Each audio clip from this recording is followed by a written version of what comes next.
On this episode, we talked to Travis Hogue. He is the owner of Outdoor Lighting Perspectives of Central Florida, and we talk about how he started his franchise here in Orlando and is growing it all over the state of Florida. It is a great story. I think you'll love it. Please like and subscribe. Enjoy the show.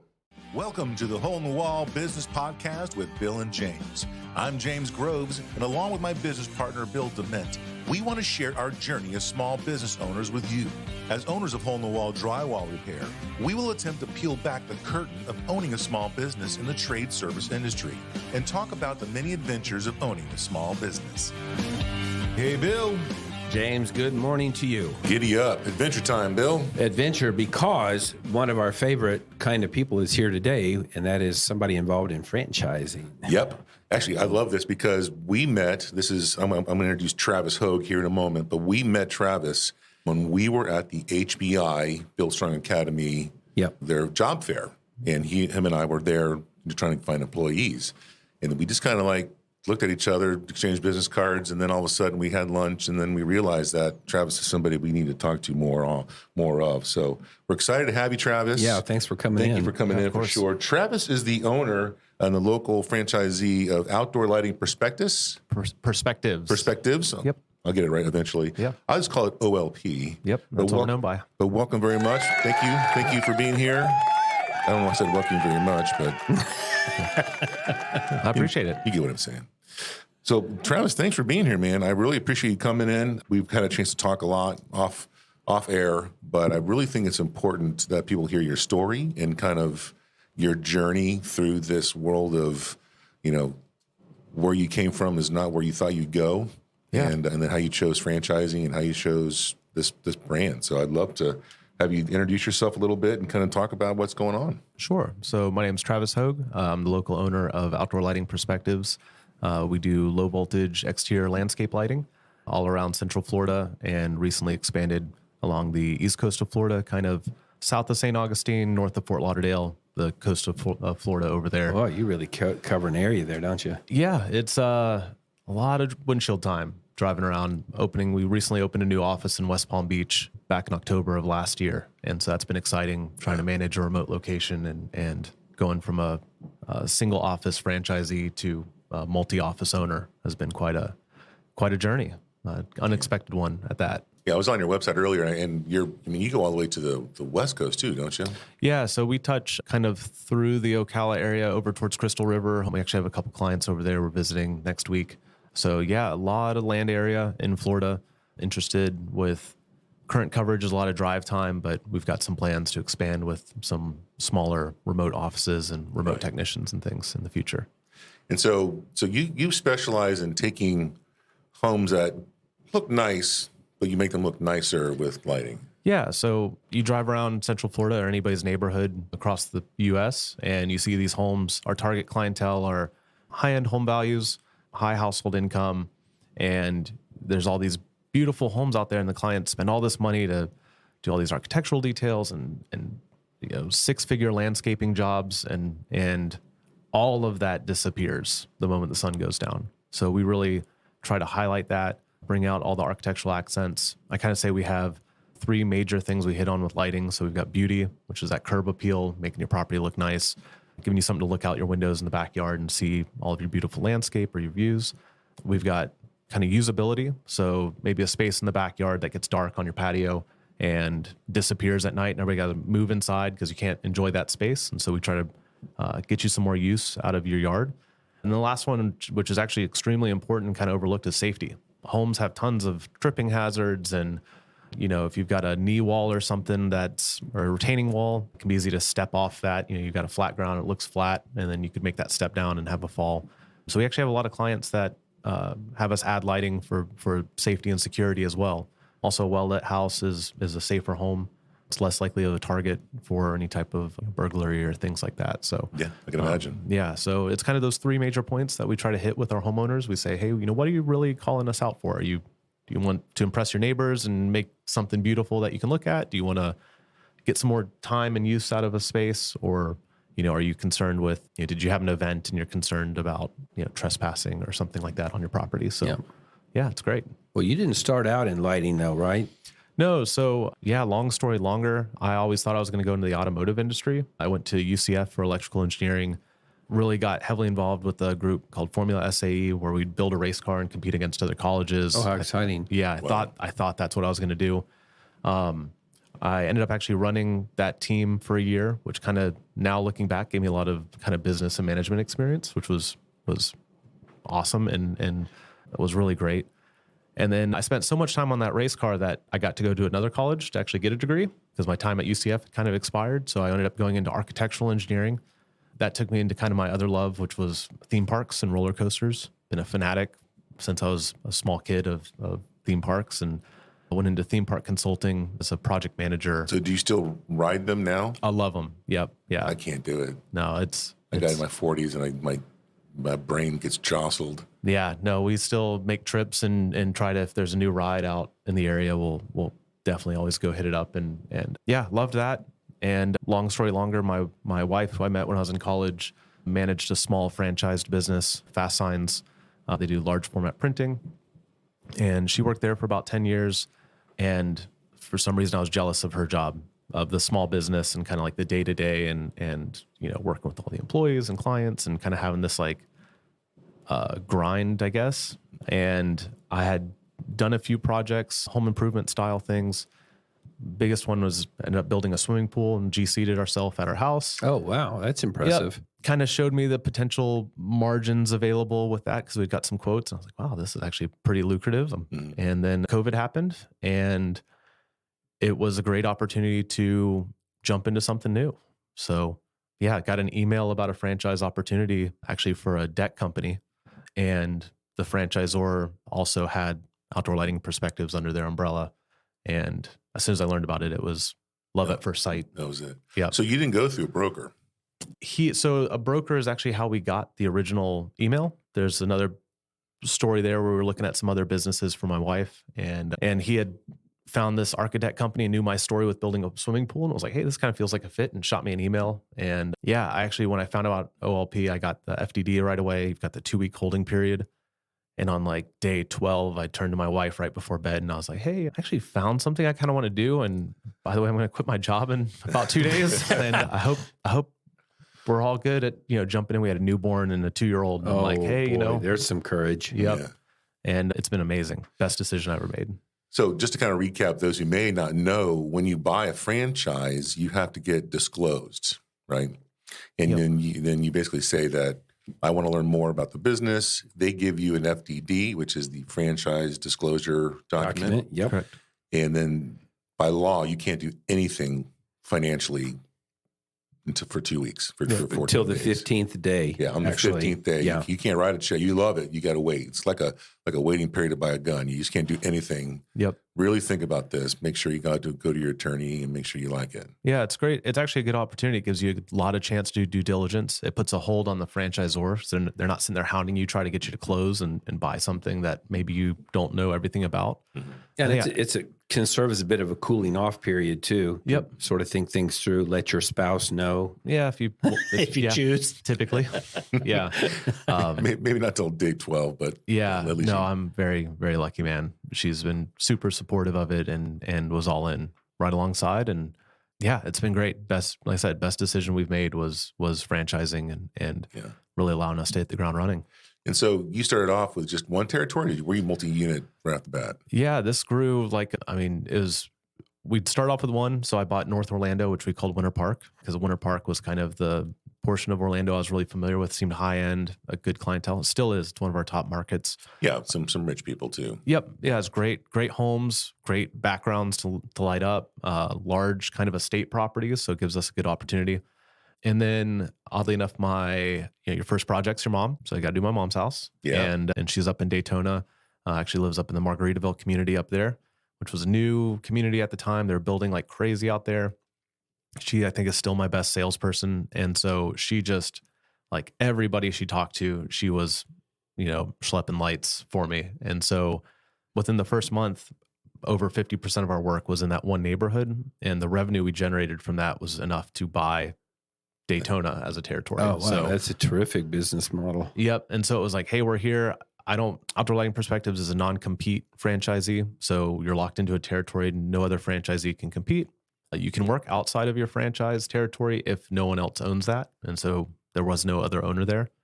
And I was just worried of if someone bought that territory, I got to hand those books over and give them all the clients I worked hard to develop. And so I was like, oh, I just want to save this. Just take it. Yep. And then about 6 months later, we landed a huge project, still our largest project we've ever had at a residence in Lake Nona. And that project paid for the South Orlando territory. So we got that. And I said, hey, this is a pretty good spot too. Let me go ahead and grab this up. And so within the first 9 months, we were a 3 territory location. Well, that's great. It's nice that the territories were available. It's amazing they were available. So actually. and that's what's kind of nice about franchising is if the territory is adjacent to you are available and you want to scale, just buy another territory. Yep. Buy some more trucks and hire some more employees and go. Yeah. Because you run all those territories from one location currently, right? Yeah. So currently those 3 are ran from our Orlando office, which is kind of, we're Winter Park adjacent. We're Winter Park without the Winter Park prices. So a little cheaper warehouse over there. And yeah, so we service all of that and it gives us about an hour and a half drive time to our farthest clients, which can be a little tough, but most of our clients are in a 30-minute radius. Nice. Yeah. So for those who might be thinking about starting their own business, right? Because we do talk to a lot of people who are looking at starting their own business. What are some pros and cons of owning a franchise versus just kind of starting from scratch? Yeah. So I played around with this a lot. And in the previous look that my wife and I were having at some other businesses, we actually had all the skills to start those businesses. We knew the nuts and bolts of the work that needed to be done. Branding's hard. I'm not a marketing. I'm barely a business person. I'm mostly, very technical. And so marketing is hard. It's hard to understand what phone calls you got to make to set up the business and properly register things and different insurance types. I've been going around with our workers' comp. We've been requoting it and getting the type codes correct for your business. Those steps take a lot of time, and that time is expensive. It's expensive to make mistakes at that level. So, really that franchising cost to acquire a franchise territory, it's a reasonable investment, but we looked at it as that was going to have major savings going forward. And even now right now we're one of the top franchisees in our system because we've grown like crazy. And even still, the relationships we have with other owners we have a very interesting industry in lighting. There's a very low barrier to entry. And so it's very tight knit on like trade secrets. You can't just go ask, or sometimes it'd be hard to learn how to get through some challenges. And, I've got 70 other owners that I can just pick up the phone and say, hey, my guys are stuck trying to get wire in this weird spot. What have you done? Or, and they say, oh, use a piece of copper and bend it like this. And, oh, okay, great. And then you've got the answer right away. That has huge savings. Mm-hmm. So those kind of all compounded into wider franchises. I'd say going forward, it's just that relationships with other owners and that network you have with other like-minded business people that, are available to you. Yeah.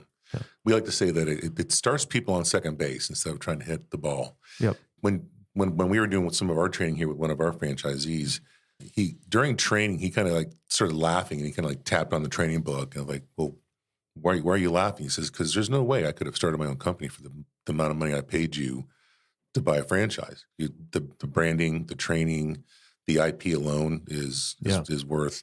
It takes a lot to get a trademark. It takes a lot to make sure you have the right domain name.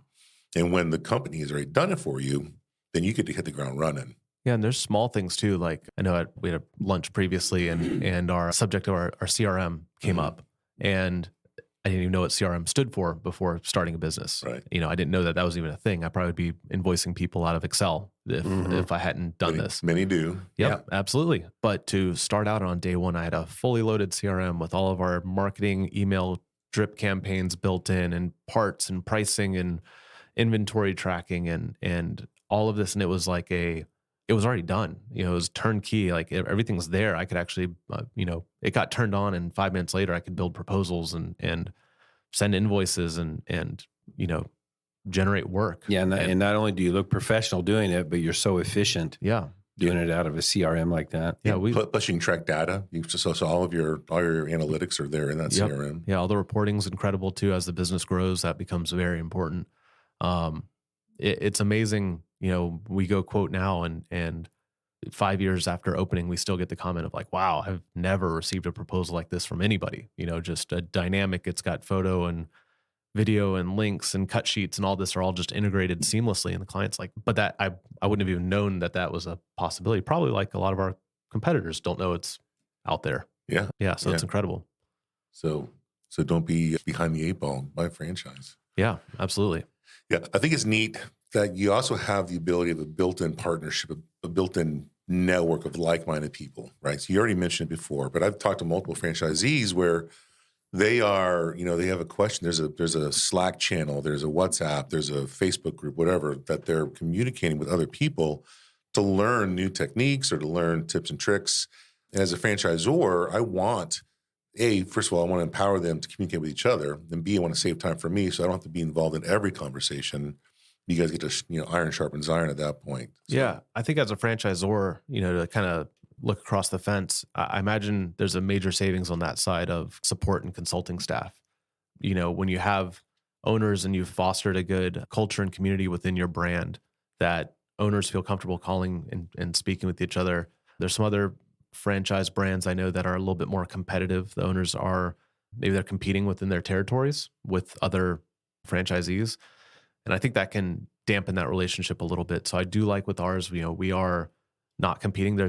We're competing. I mean, when someone's going up on stage to get their anytime you're in business, you're recognition, competing, sure. It's nice to kind of give that gentle ribbing of we call each other monthly. Hey, what'd you do this month? Okay, I'm ahead of you this month, or I'm going to hold you out one more. And then, you're probably going to beat me in Q4. So that part's really fun and is camaraderie building. There's a lot of bets for dinner at the annual meetings on who's going to win certain things. But yeah, it's great to have that camaraderie. And when you do truly have a problem, literally my first install at my mom's house, we had trouble getting wiring across a driveway or under a driveway. And I had a couple techniques I'd been trained on and they'd kind of failed. And it was due to kind of sandy soil conditions that we have here in Florida and the training's out of Richmond. So they kind of showed more traditional dark soil and clay techniques. And I called the franchisee in Jacksonville and I'm like, dude, I gave up a job in air conditioning and I decided to start a job outside in July digging in the dirt. Like, what have I done? I'm ready to quit. And he's like, nope, here's how you do it. Call me tomorrow if you still have problems or if it's fighting you. Like, I'll send one of my guys out to meet you. We'll show you how to do this. Yeah. And, that was a great example 24 hours in that I'd made a good decision. Yeah. Yeah. That support, send the Calvary. We make that claim. A lot of our franchisees happen to be near us, so there's multiple times when we can just reach out and lend a helping hand without much of an issue. Yeah. And we have that within our system. I mean, I've hosted other franchisees have sent texts, we've had a unique installation that they hear about.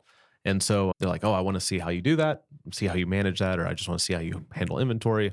And they come to visit. We've done the same going across territories to go visit other owners. It's great. Did you know that there are over 140 million homes in the U.S.? 97% of them have walls and ceilings that are built using drywall. The drywall repair industry is simply enormous, valued at over $13 billion a year. We're hole-in-the-wall drywall repair, and for years we have been perfecting the art of repairing drywall, developing and refining our systems, and strengthening our brand. Our business model is simple, scalable, and easy to learn. We believe it's a real game changer. We are successful drywall repair pros who decided to take our repair business to a higher level, growing both our franchise training and support to industry-leading standards. You'll benefit from our vast experience helping your franchise hit the ground running and achieve success quickly. We'll give you access to our marketing team that has created strategic programs designed to get your phone ringing and booking new business fast. Join a fast-growing leader in an exciting dynamic segment of the home service industry by franchising with hole-in-the-wall drywall repair. Start building your own business and securing your own financial future today.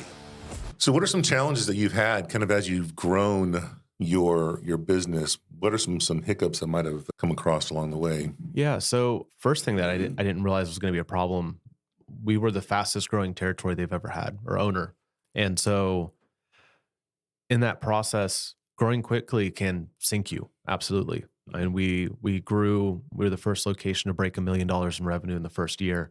And, at the annual meeting, people are like, wow, you did $1 million. How'd you do it? And I'm like, well, you spend 1.1 and then, you take Yeah, a and hit. you work 25 hours a day. Yeah. So it just, that was not something we were prepared for. We were undercapitalized, especially for buying all these other territories. That takes a lot of capital. So that was our biggest challenge early. We got through that with a little bit of cash flow management. And then honestly, the biggest way that's helped our expanding is I brought on a business partner who's another owner in South Carolina. And he came and joined me and he said, hey, I want to get involved in Florida. How can I help? And I said, we need capital. And he jumped in and then we've acquired other territories together and been growing it that way. So growth was the biggest thing I was unprepared for, actually. Now, I still remember my first business plan had like, $220,000 the first year in business. And I was like, that's my goal. And, we were well on our way there very quickly. Yeah. And then, we started during COVID, which was actually great for home services. Home services businesses exploded in 2020 and 2021. So our current challenges is definitely adapting back to kind of pre-2020 interest levels. I think we had a lot of our clients moved projects up. So maybe a project they would have done in 24 or 25, they were at home, so they did it in 21 or 22. And so we're changing some of our marketing techniques to try to get more in the teaching of why you want lighting instead of just we're here and we install lighting. So there's some marketing changes there.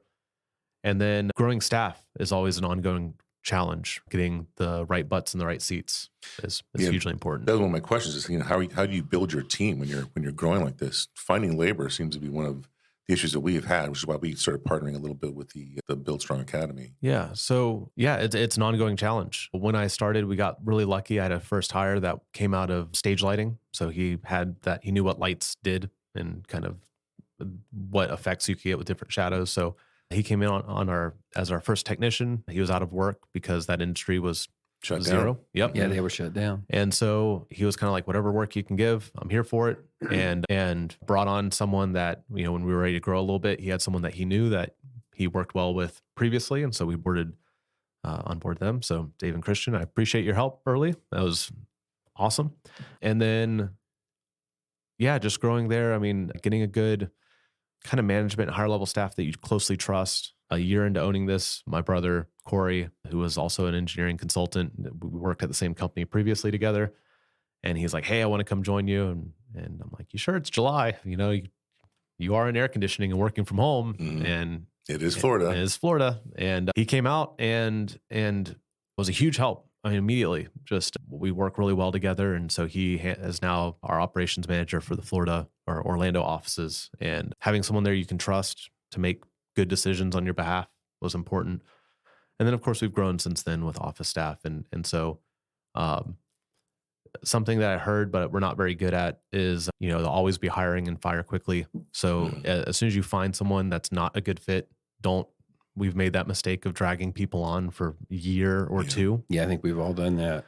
Yeah. And it hurts. It hurts because also when you finally have to make an uncomfortable decision with that person, they've been around for so long, the rest of the staff is like, what in the world? Like, they've been getting away with that for 2 years. What happened? And I heard Gary Vee talk about it once. He says, you're not firing fast enough because you're prideful. You don't want to be wrong. Yep. That you hired the wrong person. Absolutely. That's a good point. Yeah. And I mean, guilty is charged. I've done that multiple times where it's just like, we don't want to let that person go. Oh, I can't afford to let them go because I need them right now. Maybe if I replace them, then I can fire them. And then that never happens. Yep. Or, when they show up, they're doing a good job, but like, oh man, I'm having a hard time just getting them to come in on time or in general. Yeah. Our philosophy always was the world's best employee isn't worth anything if you can't get them show up. Yeah. So, luckily we've learned a lot. Our current crew is always growing. I'd say that's another challenge we've had lately is procedures and documentation on that type of thing. What does onboarding a new employee look like? What's that first week, 2 weeks, month, 90 days? And not just our current training is on the job. You start up, you sign your paperwork, you go in a van and you start shadowing. And it's essentially an apprenticeship. Yeah. And something I think where we're failing at and that we're trying to improve is like, what's our culture? We've got a lot of things that I know that our employees don't. So like very important to us is we don't have customers. We have clients. Customer does a project with you once, client's with you for a lifetime. And so We have that culture within the franchise system. And I don't know if our employees understand the importance of that. And so like having that as an onboarding time of, hey, you know, in your first day, we're actually not going to make any wiring connections or bury wire or even really talk too much about light fixtures. We're going to talk about what we are as a company and what is Outdoor Lighting Perspectives and what makes us different. So that's important. And I've got some things I'll share with you off air that we've been able to implement that maybe we can share a little bit with.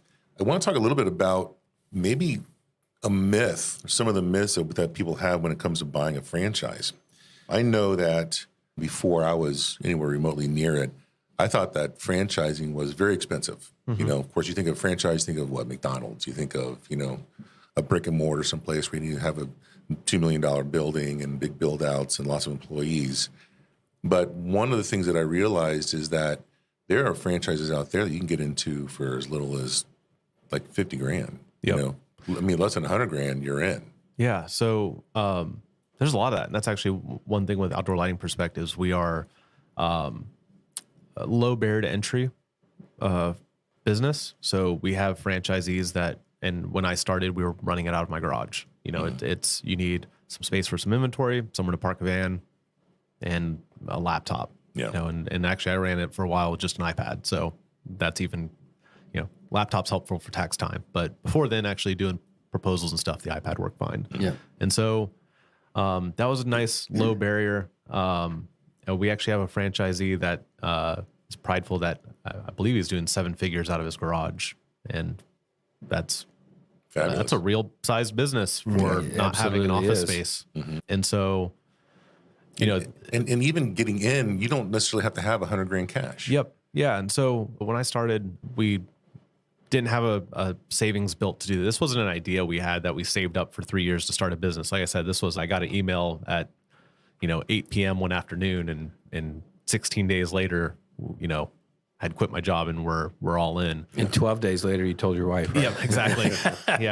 Yeah. So, you know, this wasn't like a long-term financial decision that we had. And so we were able to get an SBA loan easily. This business was easy to qualify for an SBA loan.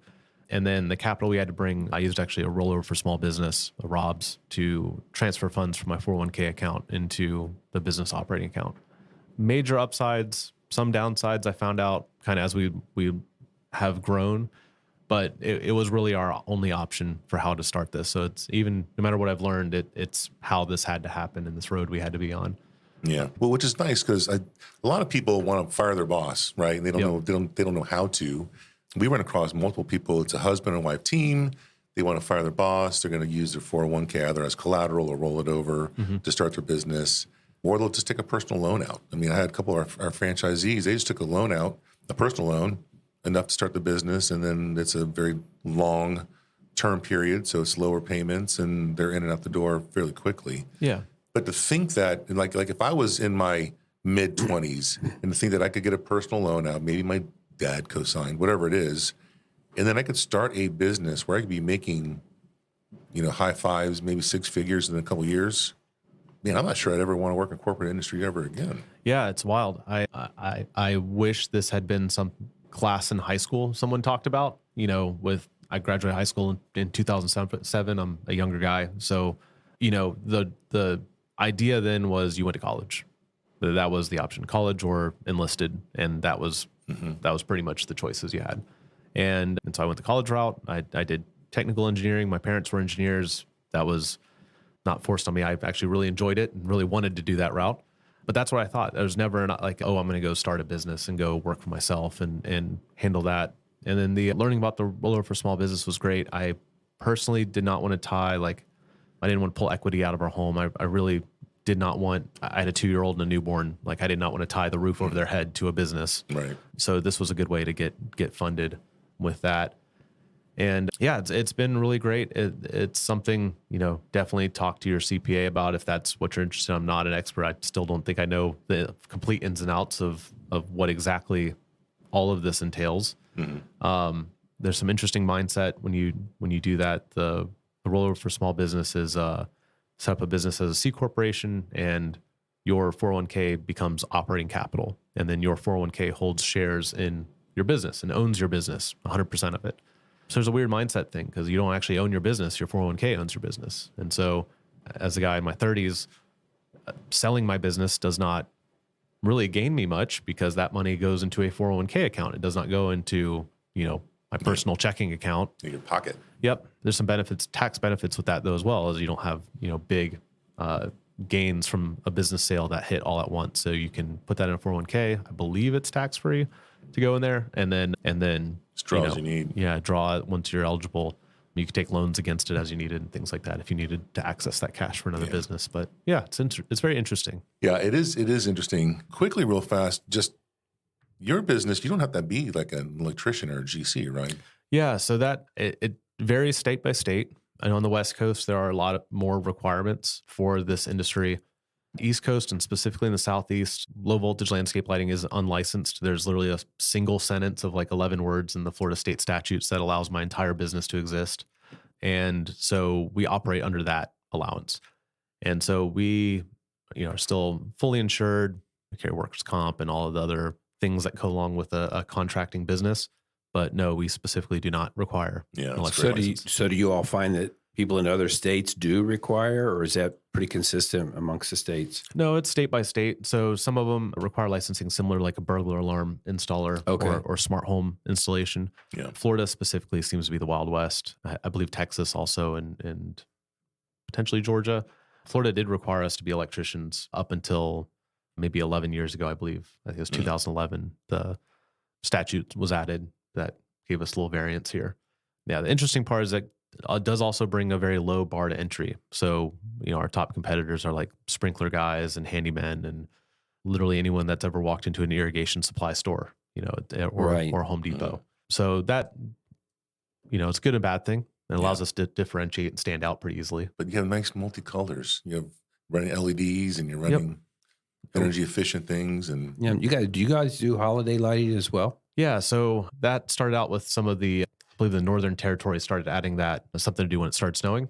And so it's hard to put in landscape lighting in frozen ground. So we do offer temporary holiday installation. So we do come up and hang Christmas lights and wrap bushes and trees and all of that. We even do some light decorating. We've got a couple clients that we actually have their interior Christmas trees. And so we go set those up in their homes and decorate them for them. And then we recently, a couple years ago, added gemstone lighting, the permanent roof line solution for the permanent color changing lights around people's home.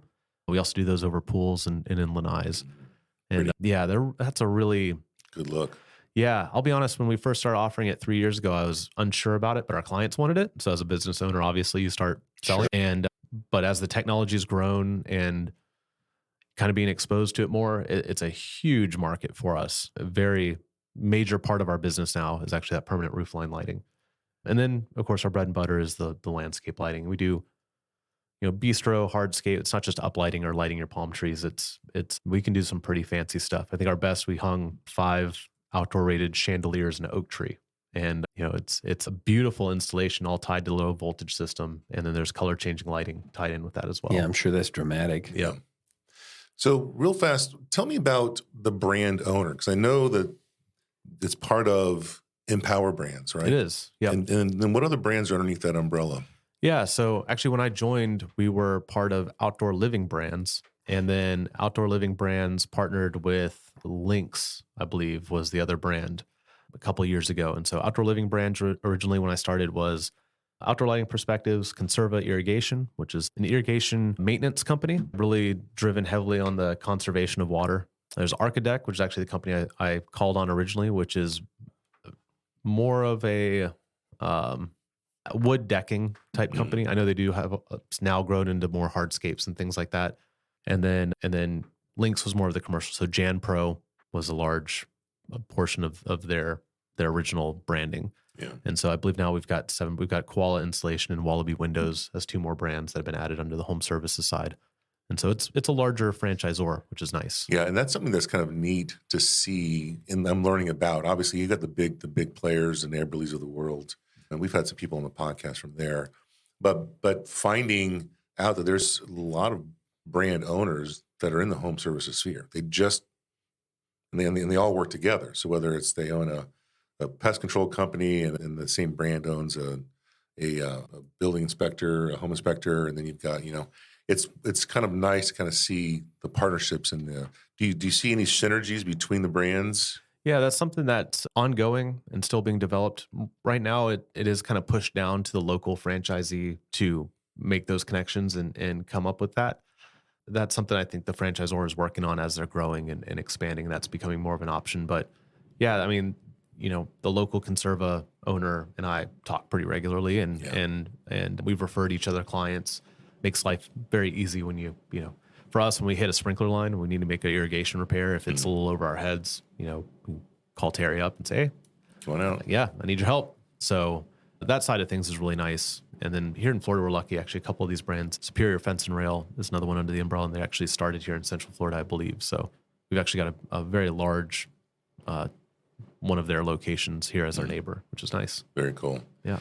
So the website that people can get a hold of you on is outdoorlights.com. Yeah, make it as easy as possible. Yeah. Yeah, pretty it easy. is an easy one. Yeah, outdoorlights.com. That's, Perfect. I think, worth the territory and franchise fee right there. Listen. So, yeah.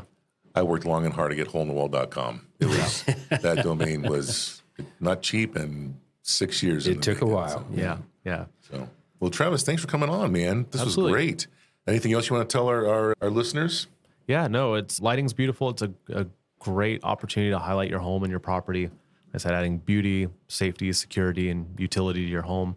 We offer free consultations. So anybody in any of our territories, not even mine, but other locations, can have a designer come out, put together a design for you for your home, spend a couple hours on your property learning really what you're looking for. And then we also service all systems. So you don't have to have an outdoor lighting perspectives installation originally. Here in Florida, there's tons of landscape lighting already in the ground, and our nationally certified techs can take care of all of it. So Wow. we Well, I love didn't seeing realize that. That's a nice That's feature. nice. it. It is. Yeah, it is. I would say 50% of our clients come from homes that already had lighting and couldn't get someone out to make a repair, or had damage, or maybe they moved into a home and it was all in disrepair and not working, and called us out to replace it. And we said, actually, you need kind of a little bit of a tune-up. We can make some ads, but no, this is all quality stuff. Let's get you up and running and make it look nice. So yeah, it's a huge part of what we do. Love Excellent. Well, great. Well, listen, thanks again for coming in, and I look forward to kind of, it's just now that we know each other well, let's stay in touch, and we'll maybe have you back on the show sometime soon to share some more good stuff. Yeah, that'd be Yeah, good. love it. That'd Awesome. be good. Thanks, guys. Yeah, thanks for coming in. All right. Thanks, everyone, for listening. We'd like to thank you for listening to the Hole in the Wall Business Podcast with Bill and James. We'd love for you to join our Facebook group and keep the conversation going. If you'd like to learn more about us and our business, check us out at holeinthewall.com. If you'd like to learn more about how to start a Hole in the Wall franchise, go to holeinthewallfranchising.com.